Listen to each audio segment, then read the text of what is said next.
All right, it's loading now. All set. We're up and running. Okay. Do you want to Transfer this back to you. It's loading now.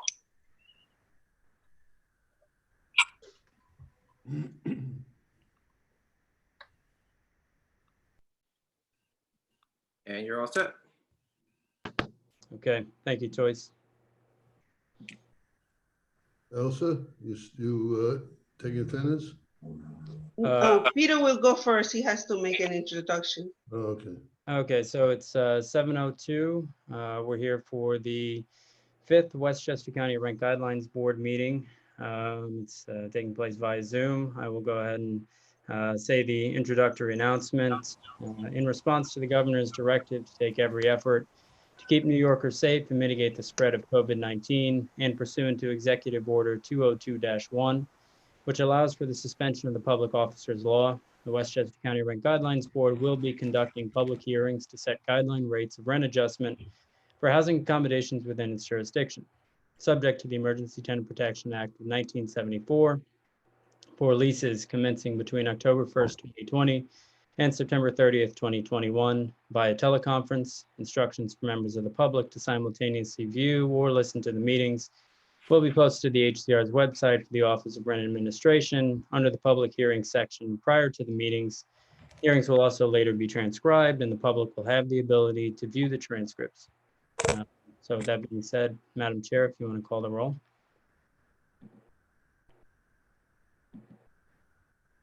Elsa. Oh. There we go. My name is Elsa Rubin, Chair of the Westchester Rent Guidelines. I welcome you to this virtual public meeting, and I will now take roll. Please respond if you're present. Belén Aqua, public member. Present. Lamont Badreau, public member. Here. Eddie Mae Barnes, public member. Present. Elliot Sherson, owner representative. Elliot, you're Elliot, you're muted. Muted. Yep, present. Kenneth Finger, owner representative. I'm here. Tamara Stewart, tenant representative. Present. And I'm Elsa Rubin, public member present.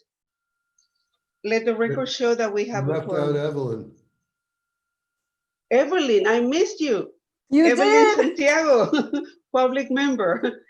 Present. Let the record show that we have a quorum. And Peter, now I'll ask you if you had any announcements or you want to let us know Yes, about the. I do actually, Chair.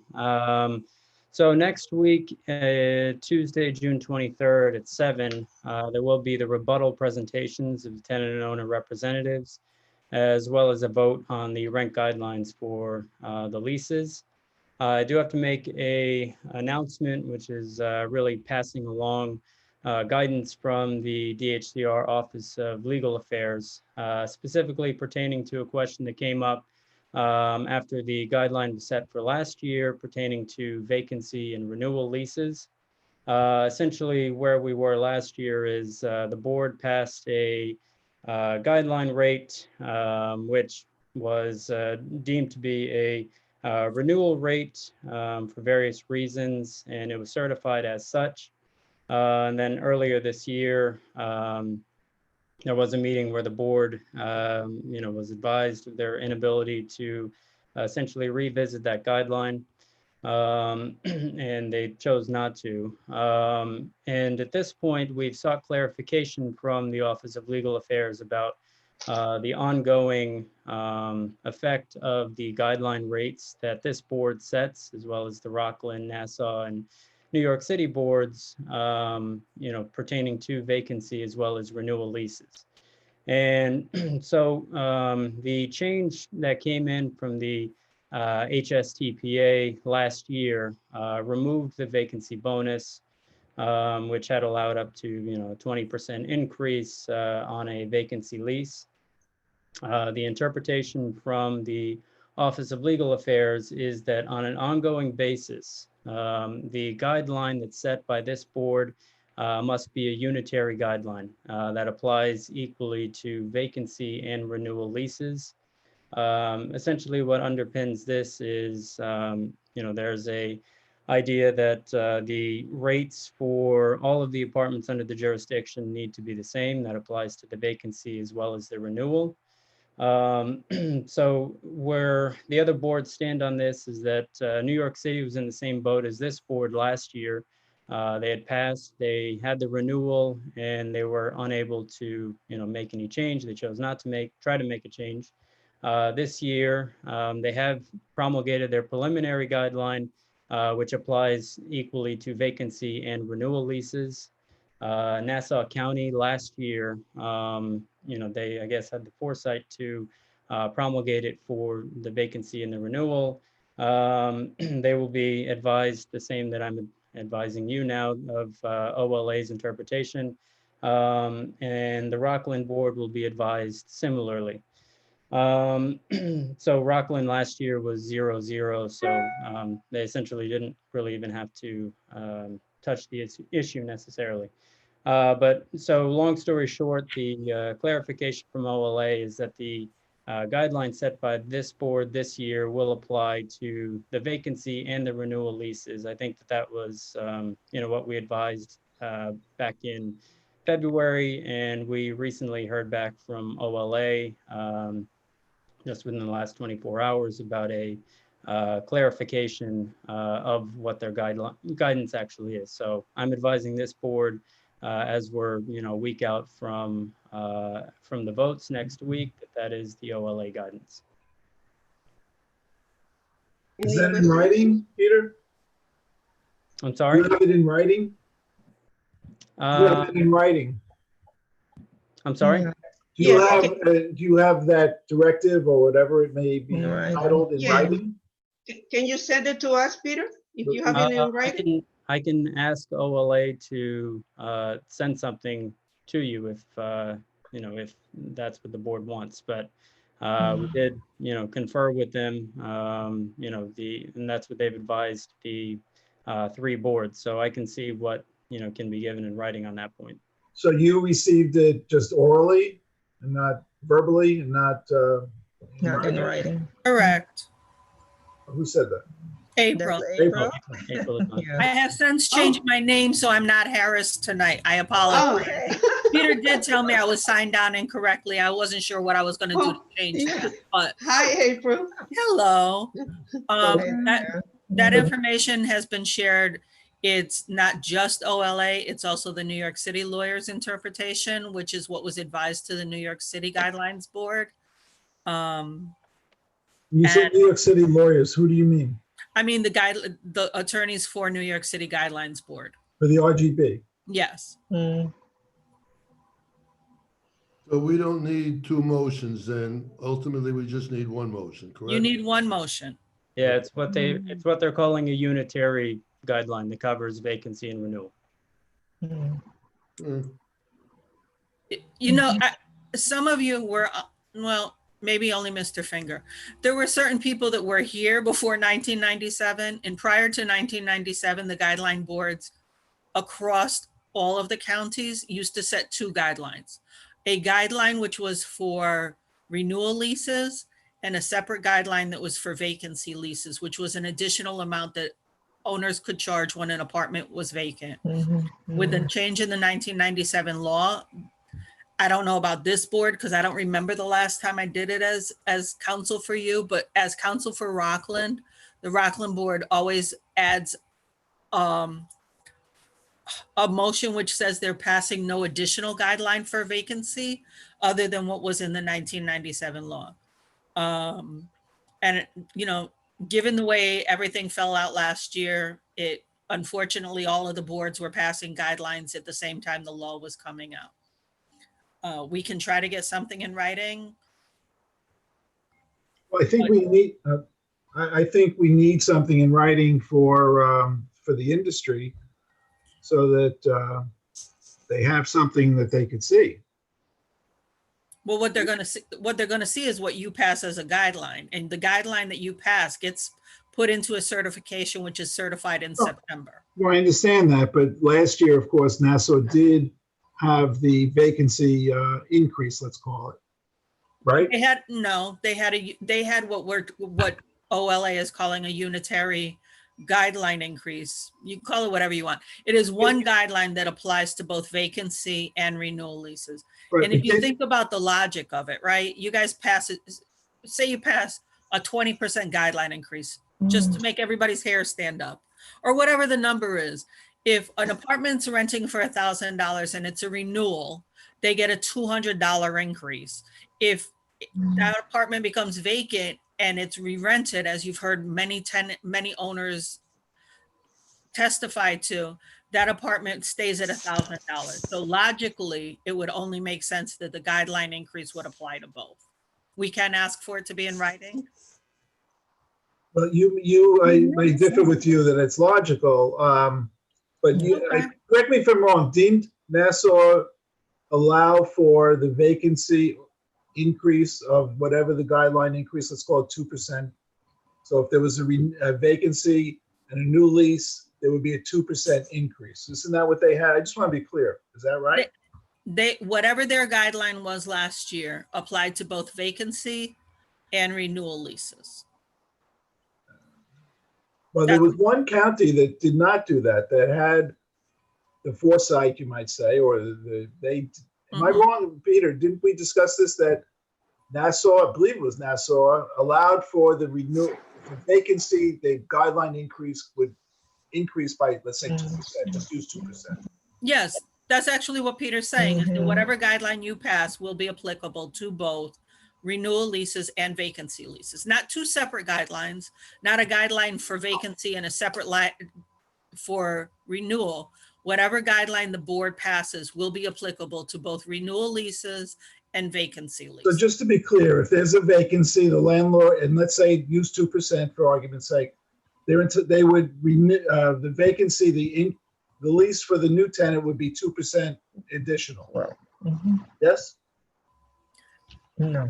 No? Yes. Yes. Yeah, April, is that right? Just That's not what I clarify what your understood. question is. My question is this: there's a tenant moves out.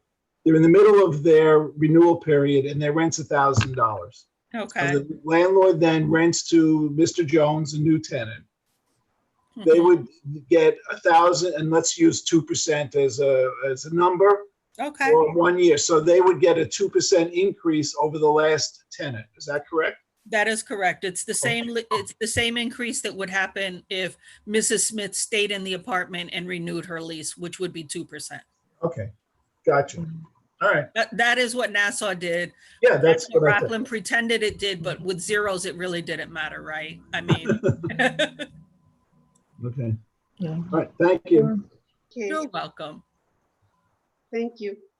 I just wanted to expand on the discussion that we had last night about regarding the small business administration programs to help the landlords. And I found out that there's another program that is called the Economic Injury Disaster Loan, EIDL, that the landlords can apply even if they don't have any employees. And I understand it's a very slow process. A person that I know applied for this loan back at the beginning of April, and just today they got the approval. But it's worth applying for. I thought, Elsa, I thought that that's limited to something like $10,000 though. Yes, And so you don't have the protection that you would have for all your employees. It's just that finite number. You know, look, it's better than nothing, but it's not much. it's better than nothing, yes. Yeah. All right. Okay, thank you.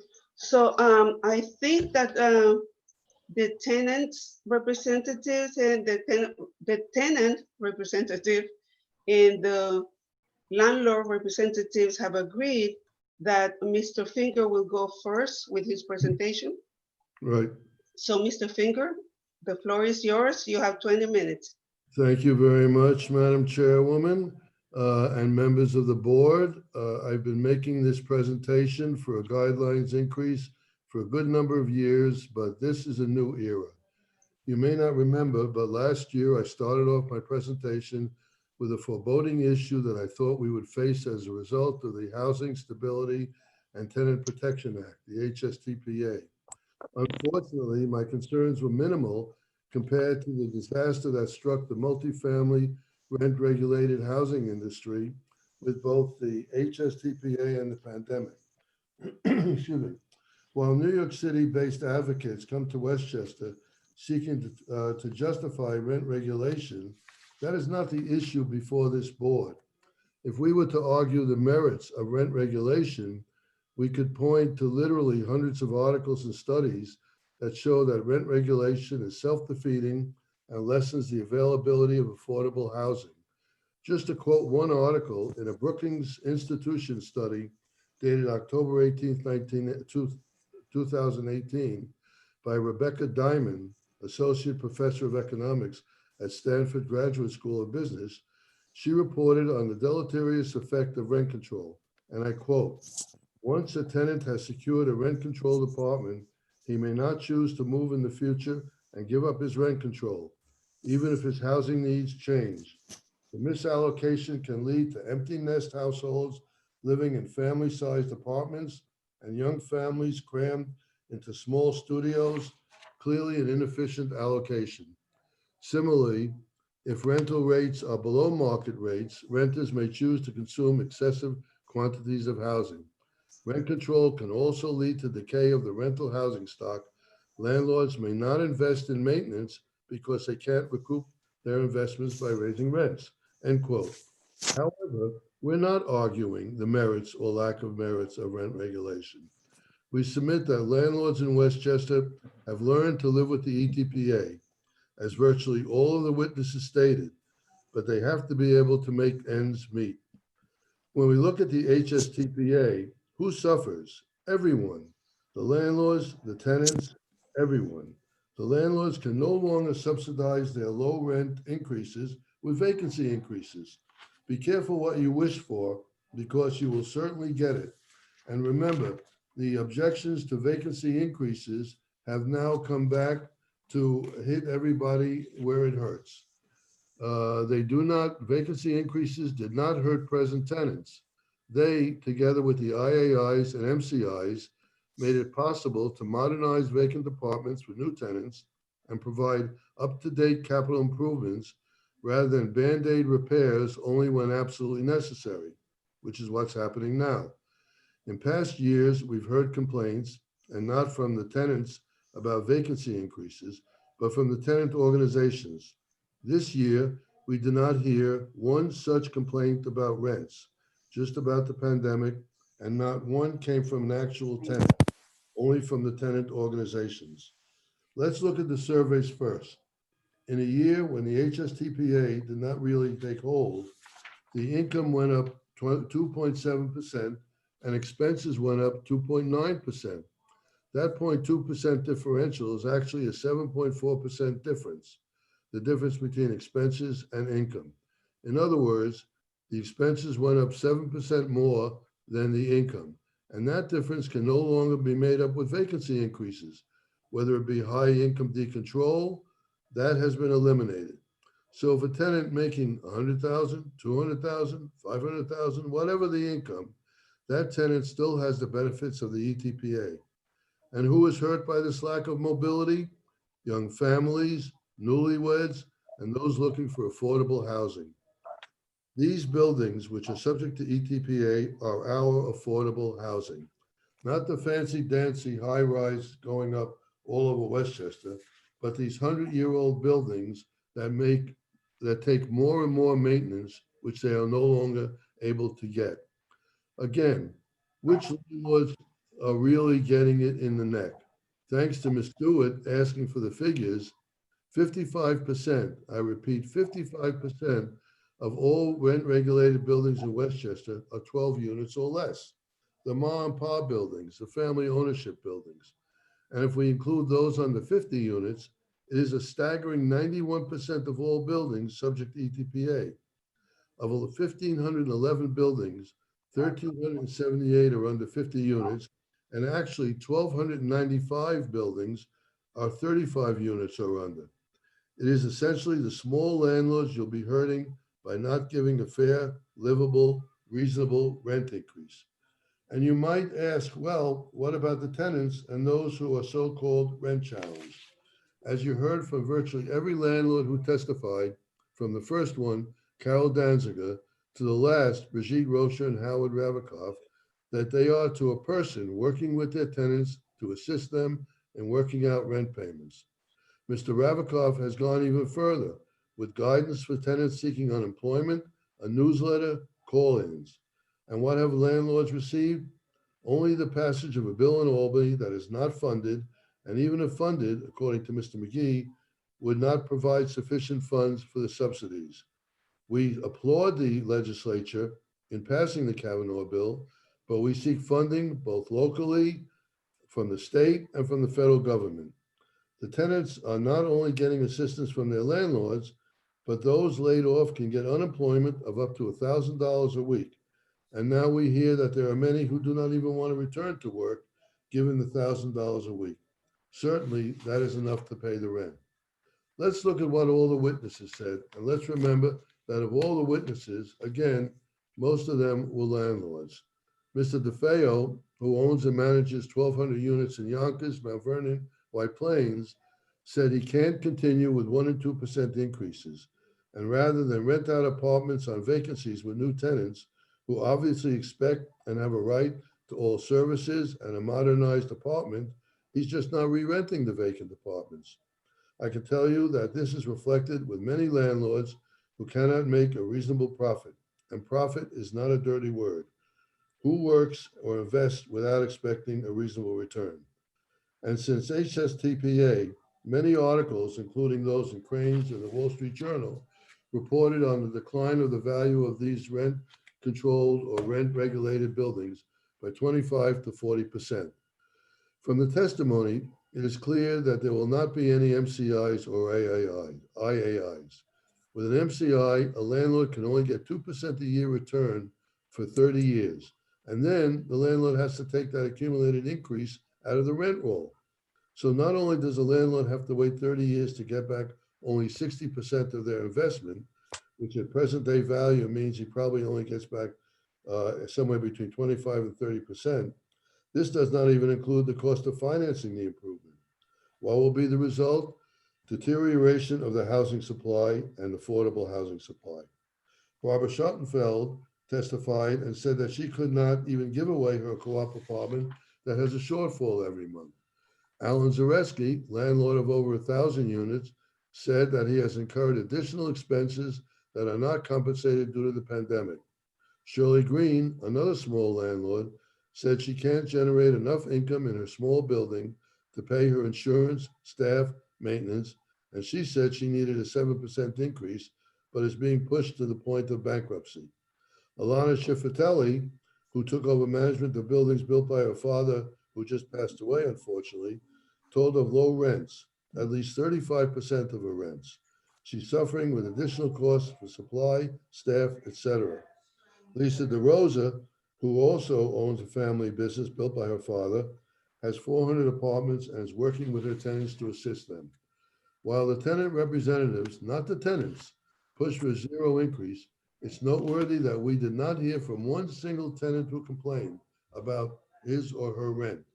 And let's remember, in addition to that, there's the unemployment insurance we talked about and the PPP program keeping workers on payroll who can obviously then afford to pay their rent.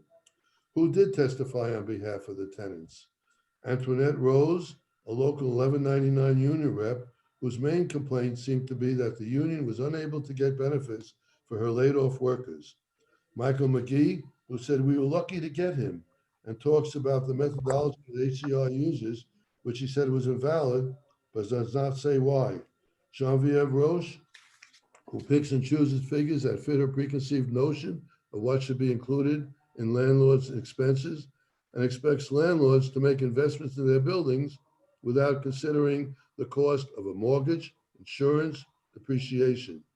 As to interest, for example, I ask you, the public members, if you have a home, don't you have a mortgage? Can you get one without interest? I wish I knew. I wish I could get one. Isn't that money out of your pocket? The landlords have the same expense, and depreciation is allowable under the law and is considered an expense by the government and is also standard accounting practice.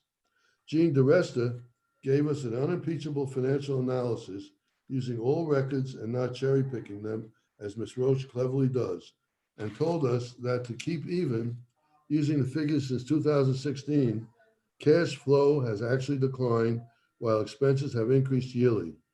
He said that an increase of 4.5% would be needed for 1 year to stop the decline.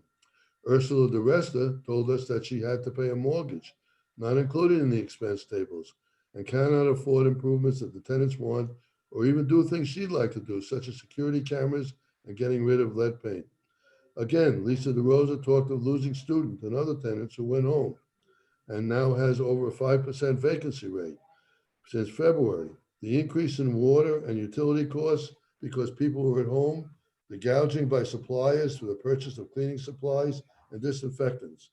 Ken Nilsson, another family-owned business, pointed out with actual numbers that the guideline increases have lagged behind the CPI by 41.3% over recent years for 1-year leases and 11.2% for 2-year leases. In the past, that lag could be made up with vacancy increases. But again, be careful what you wish for, but no more. Taxes are also going up. Section 8 adjusts the rent. SCREE and DREE pay also. Those are examples of what reasonable government action should do. Now, of course, no unit will ever be exempt from ETPA due to a vacancy, income of the resident, or the size of the rent. That vacancy income, which in prior years was a subject of repeated objections by tenants and formed the basis of presentations by tenants over the years, will no longer be available to landlords. Therefore, the so-called cost to income ratio is actually a thing of the past because all the income that was used by landlords to renovate an apartment on vacancy, install a major capital improvement, or generally raise the rent in the building on vacancy to provide the funds for maintenance and repairs will be no more. That income is a thing of the past. Just as an aside, of course, Ms. Roche's presentation as to rents is predicated on 100% of the rents being legal regulated rents, which we all know is a fiction because a significant percentage of landlords give preferential rents. Moreover, net operating income looked at statistically as Mr. DeResta did is on the decline. Given the substantial loss of income due to the new legislation, it's necessary for this board to grant a reasonable increase to avoid a NYCHA or 70s Bronx situation of buildings not being repaired or maintained with enough money to do so. Since in the past, the monies came from the MCIs or IAIs or vacancies, and in fact, all of which are virtually gone. There'll be no more money from vacancy decontrol, no monies actually from MCIs or IAIs.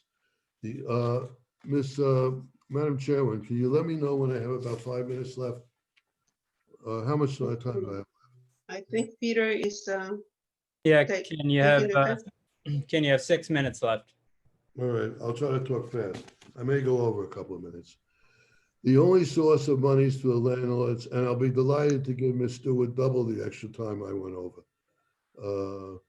The only source of monies to the landlords to be able to run, fix, maintain, repair, renovate their buildings will be the increases granted by our board. And let's look at the figures. Looking at this year's charts, expenses went up 0.2%, as I said, more than income.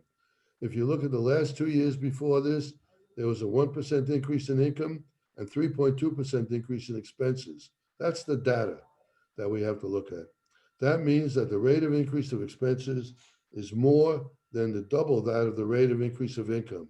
And this does not include the cost of a mortgage, of the interest or depreciation, but except for family businesses, owned by generations, who can buy real estate without a mortgage. And while fuel went down this year, according to Mr. Singer temporarily, looking at the expenses, fuel went up 17% in the prior 2 years. And he said it'll go up again because the county's requiring number 2 oil. Insurance was up 10% this year. and over 40% in the last couple of years. The money that was used by landlords to meet these expenses with the minimal guideline increases, which totaled about 8%, the combined one-year increases over the last 6 guidelines, will no longer be available to meet expenses, do improvements, repairs, and maintenance. When you look at the percentage increase over the last 4 years in expenses, the increase from 2016 to 2019 was 12%, 50% more than income. Expenses rising with the landlord no longer having a safety net of vacancies and additional income from MCIs and IAIs. When we look at the ETPA, it says that in order to establish guidelines as a board, we shall, and that word is mandatory, as I pointed out in past years, and must consider economic condition of the residential real estate industry in the affected area. Well, we've talked about that enough right now. As to affordable housing, small owners like Miss Danziger said that she has to work 2 jobs to keep her building going, and she lives in her building, and they don't even invoice for a management fee. 2, cost and availability of financing. We didn't hear much about this year, but we know that financing has to be paid back. 3, overall supply of housing accommodations and vacancy rates. The charts show that ETPA housing accommodations are going down and have gone down over the years from almost 50,000 to about 25,000. With HSTPA, no one will move out. Why should they? The rent will be stagnant forever, enabling the tenants, many of whom are not Social Security recipients, but rather those who have summer homes in vacation communities or Florida, to stay in their ETPA housing forever with succession rights for children or grandchildren. I must repeat that the economic and social ills, lack of adequate income, and failure of our government representatives to provide adequate subsidies or funding is not the landlord's fault or the landlord's problem. It is a government issue and should be handled by the government. Look at Mount Vernon. Up until this year or last year, they didn't even give 100% of the scree. And there are still many communities in Westchester that do not even give the maximum amount at this time. We cannot expect the landlords to subsidize the housing industry, and the politicians are not helping. Is clothing cost restricted? Are food stores restricted? Are doctors limited? That is what we need, a government housing care program similar to Obamacare for medication. We need the government to step in and assist with a Kavanaugh bill with adequate funding. SCREE and DREE are fine, Section 8 is fine. We need more than that. It is unfair to require landlords to bear the total burden while no other industry is restricted. If we want the landlords to provide properly maintained and adequately repaired buildings, we have to give them increases. In 2013 to 14, they got a 3% and 4% increase. And thereafter, maintenance went up. In the following years, maintenance went back down when the increases were negligible. There will be virtually no more capital or apartment improvements without a reasonable guideline. The MCIs and IAIs, as we've said, will not happen anymore, as you've heard from the landlords. The costs are spiraling, the income is going down. Mortgage and interest are not reflected and should be. Since rent increases are restricted, landlords have less incentive to both maintain and improve their housing stock. The proof of this, as we've said, is that the increase in the number of units going out of control in other fashions, whether it's co-oping or otherwise. In actuality, rent controls and low rent guidelines have the perverse effect of creating less affordable housing. Many tenants also game the system, as we've said. Rent controls have a bad effect on the single-family homeowner also, because assessments in communities go down, the taxes from the apartment buildings go down, and the single-family homeowners have to make that up. As to cost of income chart that we've seen selectively used, I'll be done in about 3 or 4 minutes. By Ms. Roche, it excludes such expenses as mortgage, amortization, reserves for capital improvements, MCIs, etc. Remember, many of the landlords who self-manage don't even have a management fee. And even the larger landlords that have management companies do provide jobs for people. I must emphasize that the cumulative effect of virtually almost no increases is destroying the affordable housing stock in Westchester. If we don't grant a reasonable increase, it'll become the Bronx of the 70s, as we've said. As to the economic condition, again, I refer you to the figures that I just talked about with the minimization of the number of rent-regulated buildings in Westchester. We want people to invest and improve affordable housing. We have to allow them to not only stay even, but make a profit. Why would someone invest when you could go into the stock market or you could go to a bank and have secure return? The costs of rent control, as I've said, and rents regulation are borne by subsidies by single-family homeowners. Rent regulation leads to housing shortages. You only have to look at Cambridge and Boston, among other places, where when they eliminated rent controls, vacancies are now over 7%. I ask that you, in conclusion, I ask that you consider the negative effects of the recent legislation I pointed out, which virtually wipes out any income, but, and this is a significant but, for this board's guideline increase, it all depends on you, the public members of this board. I submit that you consider the data and statutory factors in exercising your fiduciary obligation to protect the multifamily rent-regulated housing industry with a fair and reasonable rent increase. Thank you for your consideration and your time. Thank you, Mr. Finger. Any questions for Mr. Finger?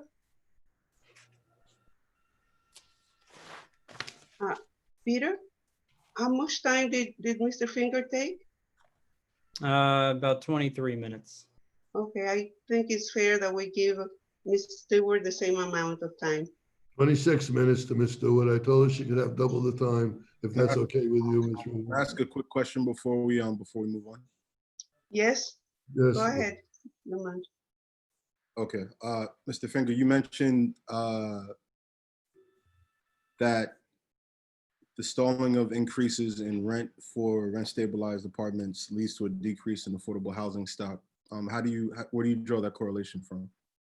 We draw the correlation because what the incentive is for people to go out of, first of all, you're going to have abandonment of buildings if people can't support the maintenance and repair of the buildings. Secondly, over the last years, although it's been somewhat more restricted now, you've had a lot of buildings co-opt, and that has taken units out of the market. So if you want to have, remember, these are 100-year-old buildings, essentially, that we're talking about. If you want to have them available for people to live in, and live in a clean, safe, sanitized environment, you have to maintain and keep them up. There you have Mr. DeFeo telling you he's not renting out his low rent units.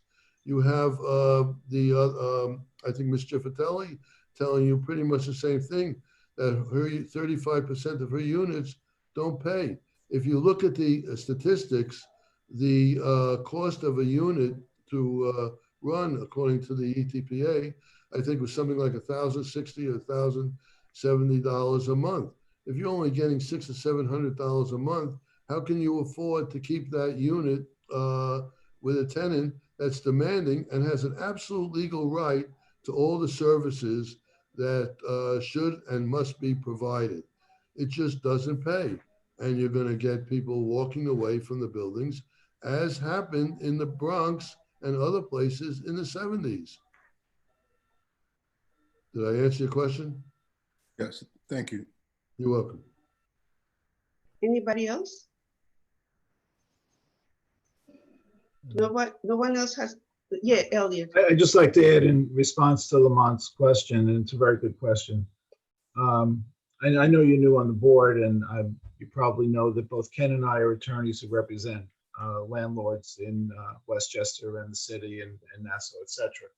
And I'm just want to mention from my own personal experience from my clients, since HSTPA was passed last year, the warehousing of apartments is an actuality. They are not, an apartment becomes vacant with a very low rent.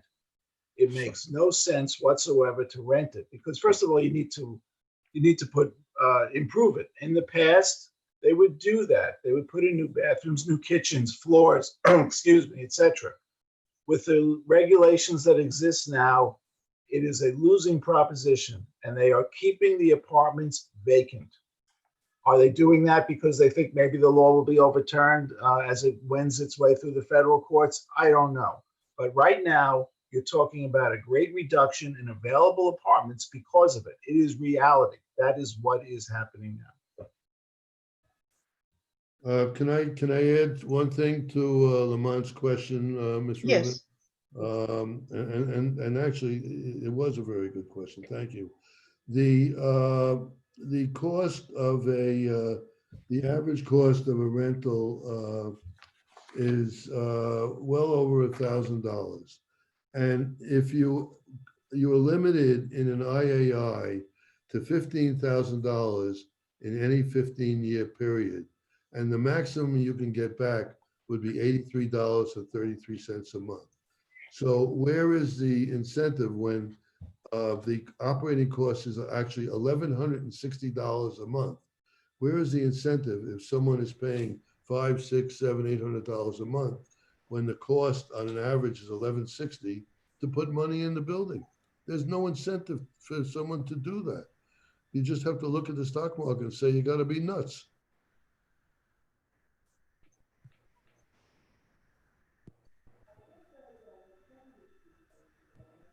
Anybody else? If no one else has a question for Mr. Finger, I will ask Mrs. Stewart to start her presentation. Ms. Stewart, you have 23 minutes. Thank you. Good evening, Chairwoman Rubin, fellow board members, Deputy Counsel Stecker, and members of the public.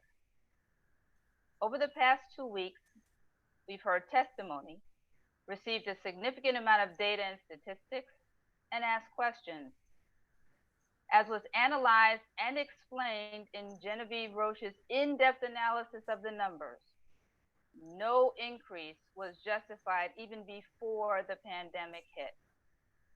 On average, owners have been steadily reaping a very healthy net operating income of 38.3% over the past 4 years, including the past 6 months during which HSTPA has been in effect. Please do not be deceived by the flawed arguments forwarded by owners and their representatives that Ms. Roche's NOI calculation is invalid, as was explained by Michael McKee last night. DHCR Assistant Commissioner Guy Alba signed off on the validity of Ms. Roche's, and that's why her analysis has been included in this board's explanatory statement for a number of years. We've been reminded that this board has passed guideline increases for the past 3 years that were higher than those passed by Rockland, Nassau, and even New York City, in part because of the consistent push by owner representatives to hold our vote early in June, prior to the votes of the other municipalities.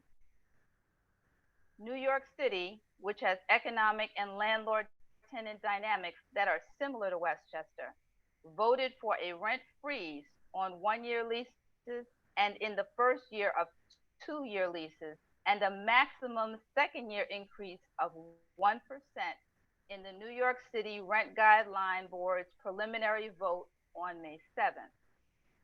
Beyond the solid traditional arguments for a rent freeze, the breathtaking unraveling of our economy and staggering loss caused by COVID-19 present additional compelling reasons why a rent freeze or even a rollback is in order. How are these seismic events impacting tenants? Some recent headlines summarize the plight of millions of renters. One paycheck away from homelessness, housing inequality fuels U.S. protests. Poor Americans hit hardest by job losses amid lockdowns, Fed says. Coronavirus obliterated best African-American job market on record. An avalanche of evictions could be bearing down on America's renters. And Black community braces for next threat, mass eviction. Regardless of whether they live in Los Angeles, Chicago, Miami, Boston, or New York, millions of tenants, and disproportionately Black and Latino tenants, are suffering from the devastating confluence of the coronavirus, record unemployment, inadequate health care, insufficient and unaffordable housing, and social upheaval in response to the several appalling incidents of police violence against Black people. Westchester tenants have been hit by the same tsunami of overwhelming circumstances confronting our counterparts in New York City and beyond. In a series of recent surveys by PropertyNet, increasing numbers of New Yorkers responded that they wouldn't be able to pay their rent if they were out of work due to coronavirus. In March, 39% said that they wouldn't be able to pay an extra month of rent if their jobs or paychecks were put on hold as a result of COVID-19. In April, 44% of respondents said that they would not be able to pay their full May rent on time with their own income. In May, 66% of respondents indicated that they would struggle to pay rent in June. Clearly, the precarious position that many tenants find themselves in is getting worse, not better. While Governor Cuomo's initial executive order calling for an eviction moratorium is currently in place and staying eviction proceedings for all tenants, that broad order will expire in 4 days on June 20th. The governor's subsequent moratorium order is narrower in scope and limits protection to tenants who have suffered a, quote, financial hardship, end quote, because of COVID-19, or who qualify for unemployment, among other restrictions. Tenants with pending holdover cases, undocumented immigrants, and gig workers are among the categories of tenants that may fall through the cracks under the second moratorium, whose August 20th expiration date is more than a month prior to the effective date of the guidelines decision that we're presently deliberating. Dennis Hanratty spoke to the high percentage of tenants who are rent burdened or severely rent burdened and shared his deep concern that our courts are going to be overwhelmed by a flood of eviction proceedings in the midst of the ongoing health crisis. Far too many Westchester tenants were struggling to stay afloat heading into 2020. Now, not only are those tenants drowning, but thousands more have been thrown into the same rough waters, and there aren't nearly enough life preservers to save them. Our county has a poverty rate of 9.22%, which translates into over 87,000 people whose well-being is constantly in danger and who frequently go without things that they need. Despite being one of the wealthiest counties in New York State, we have the dubious distinction of being the county with the 8th highest number of people living in poverty. Of those living in poverty, a disproportionate number of them are Black, 15.2%, and Latino, 16.4%, according to the New York State Community Action Association. Just like elsewhere, Westchester's food banks are scrambling to feed hungry families who line up for hours prior to scheduled distributions to try to make sure they receive some food before the supply runs out.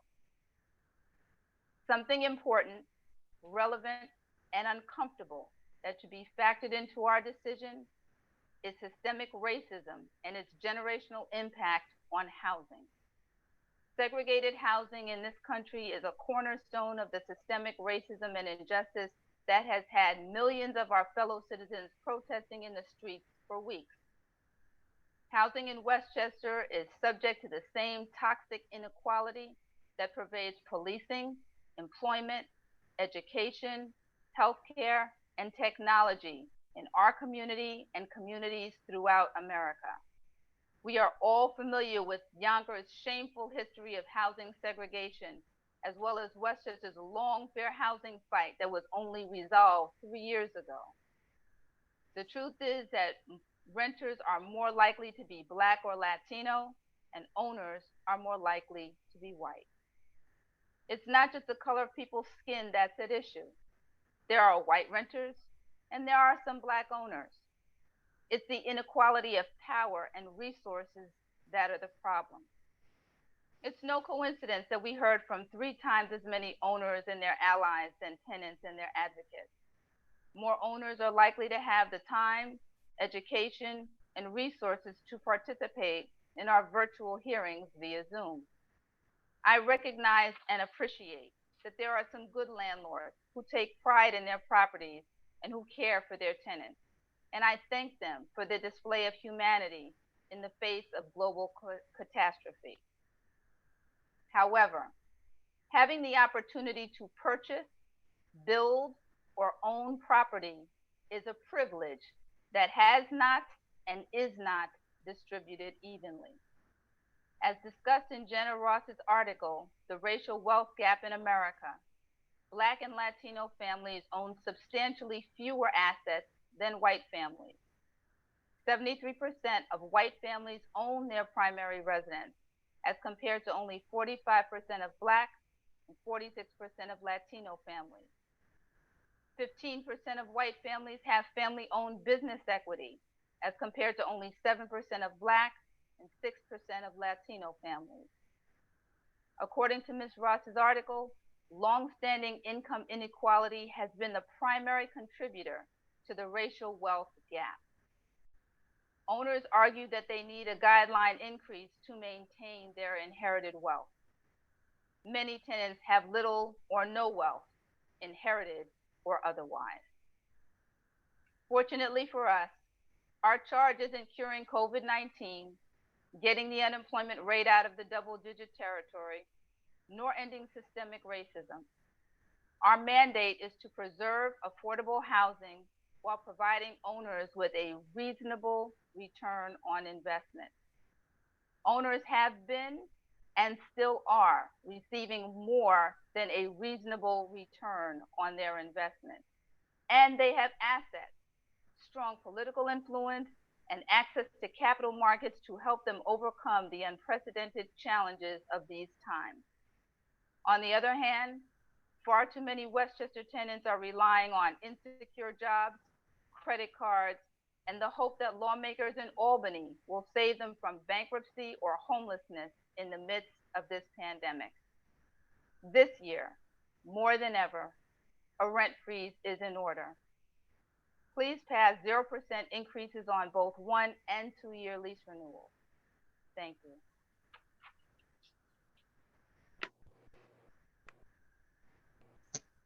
Thank you, Ms. Stewart. I will be scanning and sending my entire presentation with the attached exhibit to you as soon as that's a good idea. Same for you, Mr. Finger. You're muted. Okay, I apologize. I cut out a whole bunch, but I'll submit my whole statement. Okay. Thank you. Any questions for Mrs. Stewart? Yeah, I have a question. You mentioned something about Mr. Alba signing off on Ms. Roche's. Could you elaborate on that? As I'm sure you've noticed, Ms. Roche's, her calculations are included in our explanatory statements. I have it on her word that years ago when she first started on the board and she submitted that information, it was reviewed by Mr. Alba and it was found to be sound, and that is indeed the reason why it gets included in the explanatory statement. Thank you. Any other questions?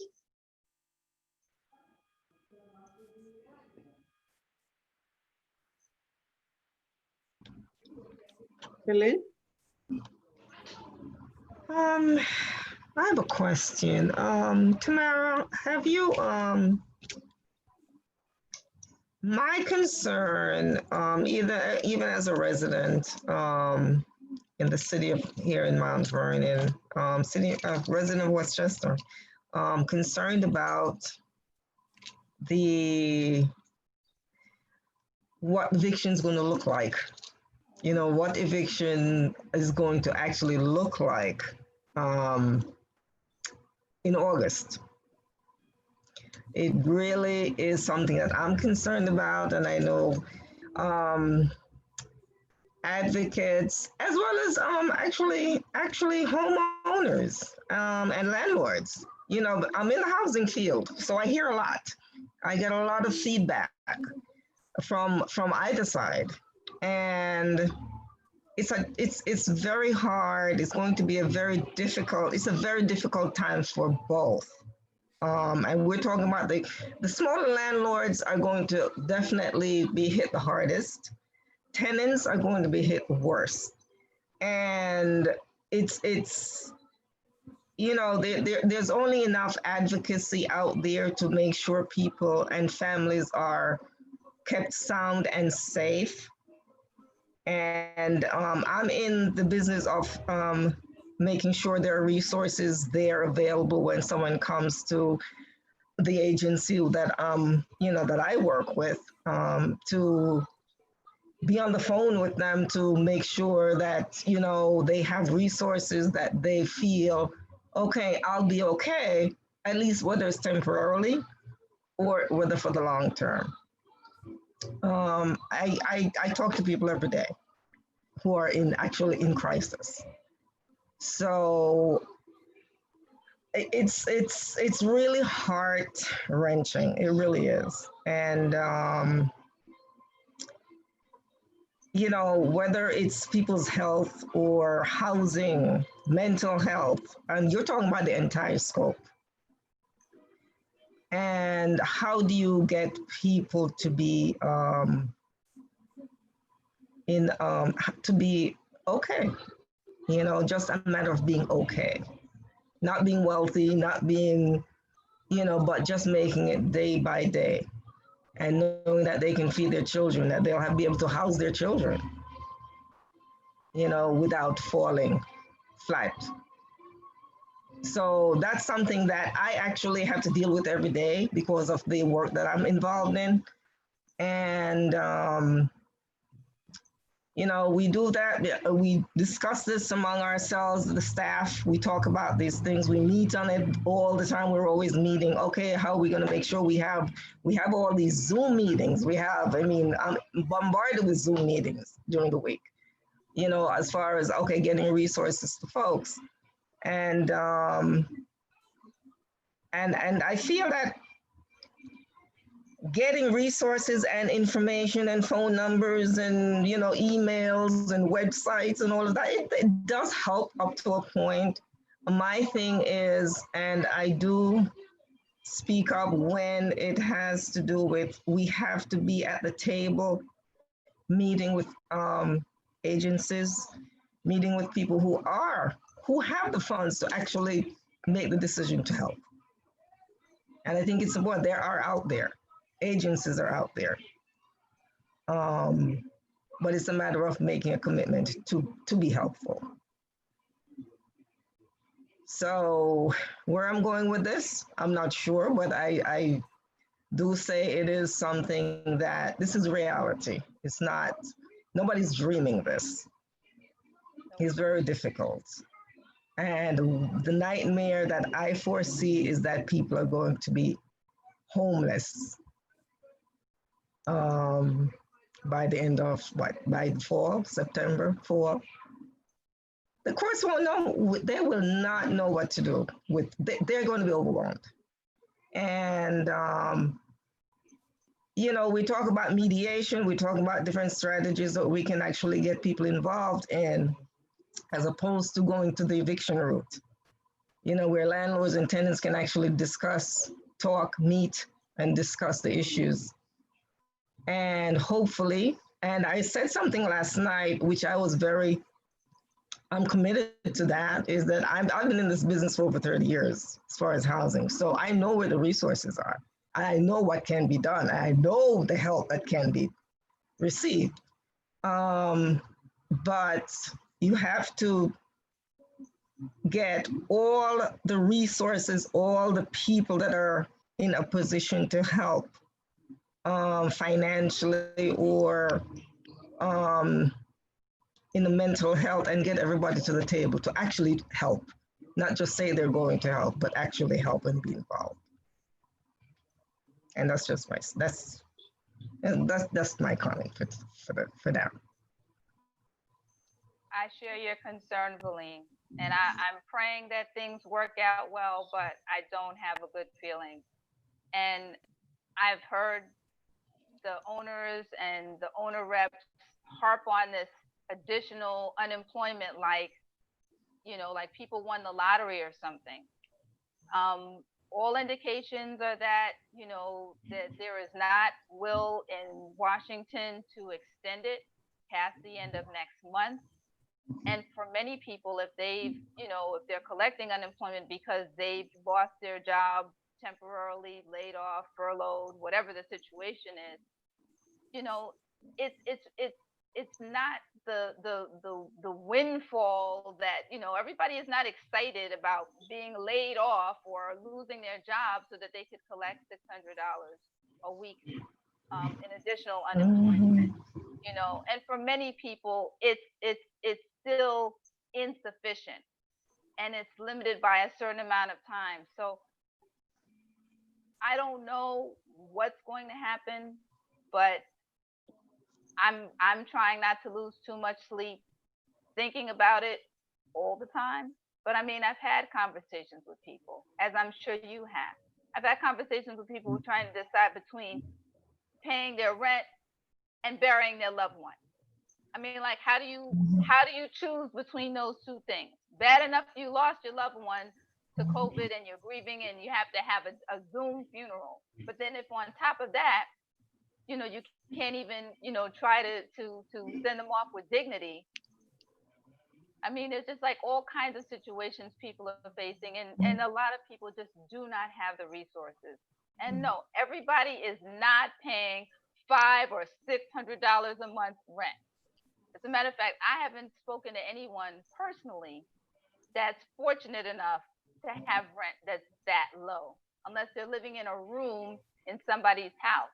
Then maybe they're around the $600-750 range for a room, not an apartment. So, I mean, I'm praying, as I'm sure you are. I'm trying to direct people to some of the same resources that you mentioned last night, but I don't have a good feeling about where things are going. And I really don't understand owners that would rather make nothing on an apartment than to make something on an apartment. But overall, regardless of what the expenses are, the return on investment on average, they're still making a profit. It may not be as much of a profit as they would like to make, but make no mistake about it. The return on investment takes into account all the expenses and the insurance and the heating oil and the maintenance and the insurance and the property taxes. All of that stuff is accounted into the return on investment number. And that's something that the numbers do say. Yes, Mr. Finger? Ken, you want to say something? Yeah, Blaine, I think you make an excellent point. I think this is, and you make the point that I've been making for years upon years. This is society's problem. This is a problem where we need the government to step up and take care of the major issues that we face today. I'm actually surprised to some extent that the government did as much as it did for the past 2 or 3 months to assist with small businesses and that type of thing, given the status that we have at this moment in our history. However, my point also is that you can't put the total burden of this on one segment of society, the landlord.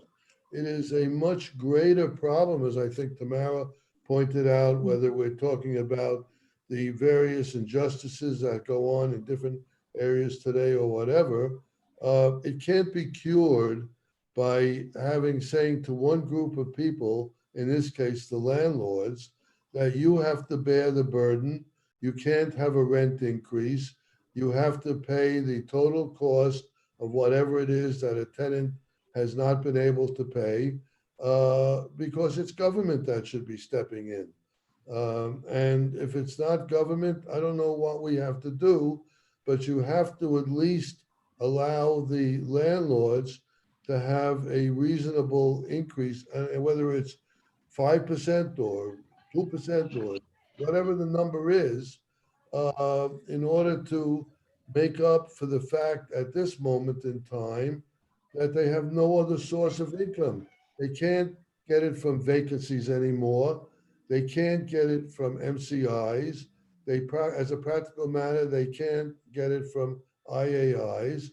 And all they're left with is the government, which we hope will step up, whether it's through Section 8 or SCREE. And remember, SCREE and DREE basically hold the tenants harmless and protect them, if you're a senior, from paying more than 30% of your rent.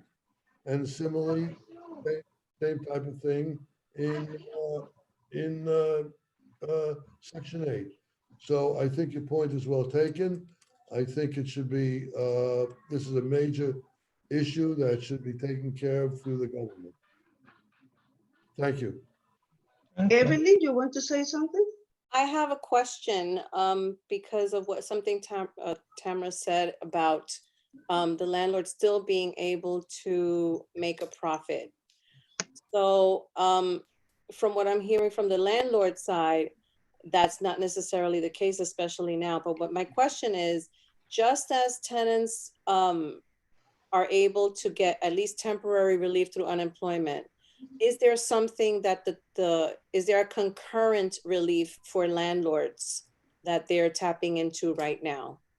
They can't get the PPP program, which you heard last night. The program that Elsa talked about, I'm not aware of, except for the fact that my understanding is limited to $10,000. They're paying substantial amounts that you heard from, I think, at least 3 or 4 people for the the cleansing and the sanitizing of the places and the apartment houses, and there is no government aid. The only possibility is this Kavanaugh bill, and that's not funded. And even if it's only funded to $100 million, I don't know how far $100 million would go, but at least whatever it is, that would be okay. And that bill was passed, but it was passed without funding. So what good is it? Yes, Elliot. Yeah, can I just add to what Ken just said in response to Evelyn's query? There's a lot of talk. We all read it in the newspapers about mortgage relief or tax relief for landlords. There's a lot of talk about it, but there's no action on the part of the government. The banks are not giving relief. You have a mortgage. Your payment is X dollars. You have to pay it. The government, with regard to tax relief, the cities, whether it's the city of New York, the city of Mount Vernon, the city of Yonkers, they need every dime they can get because obviously the government has expended huge amounts of money fighting the COVID pandemic and dealing with the COVID pandemic. It's created tremendous budget shortfalls for whether it's Albany or City Hall, all the city halls around the state. So there's no relief there. There's no relief in the water charges. There's no relief whatsoever, none. And as you also know that the tax, I think everybody knows it's given, that the rent receipts for the past 3 months, April, May, and June, are way down. So as a private homeowner, many people have received relief in the form of a deferment from their bank. Is that something that landlords have taken advantage of as well? I have my clients, I have not heard that they're willing to do that. The banks, whether it's Chase, the biggest bank, versus some of the smaller banks, it's not something that they're willing to do. The other thing with regard to that banks, which is, we haven't even discussed it this year, but what HSTPA has done in the past, landlords were able to refinance when the mortgages have come due. And that was very prevalent, and it was a very good business practice. But HSTPA has eliminated that. The banks, and whether it's Chase on down, and I've heard this from many different sources, since HSTPA, Chase Manhattan does not know how to value a building. They used to know how to value a building. They used to know how much the rent is, how much the rent roll is, how much is potential rent increases for renovations, vacancies, etc. But HSTPA put an end to that. And you are going to have a tremendous amount of mortgages coming due over the next number of years. It could be next month, it could be next year. And the banks are not going to refinance the way they used to do it. Even the local banks, like what's it, New York Community Savings Bank, which lends to affordable housing. It's not feasible anymore. It's just not. I have a question for Berlin. Yes. Of the people that you or the clients that you have, what percentage? Do you have any small landlords? We work with small landlords. We work with homeowners.